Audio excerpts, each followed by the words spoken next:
শেহতীয়াকৈ দেশৰ 5 ৰাজ্যৰ 12টা জনগোষ্ঠীক জনজাতিকৰণ প্ৰদান কৰাৰ পিছতেই তিনিচুকীয়াৰ বিভিন্ন প্ৰান্তৰ লগতে কাকপথাৰ সদৰমৰাণ ছাত্ৰ সন্থাৰ আহ্বানত মৰাণ ছাত্ৰ সন্থাৰ কাকপথাৰ ডিৰাক আৰু লেকাং আঞ্চলিক সমিতি, মৰাণ জাতীয় মহিলা পৰিষদ কাকপথাৰ আঞ্চলিক সমিতি আৰু মটক যুৱ ছাত্ৰ সন্মিলনে কাকপথাৰ মাজমজিয়াত 15 নং ৰাষ্ট্ৰীয় ঘাইপথ অৱৰোধ কৰাৰ লগতে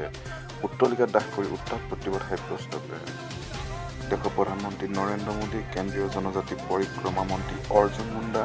কেন্দ্ৰীয় গৃহমন্ত্ৰী অমিত শ্বাহ, ৰাজ্যৰ মুখ্যমন্ত্ৰী হিমন্ত বিশ্ব শৰ্মাৰ পুত্তলিকা দাহ কৰাৰ লগতে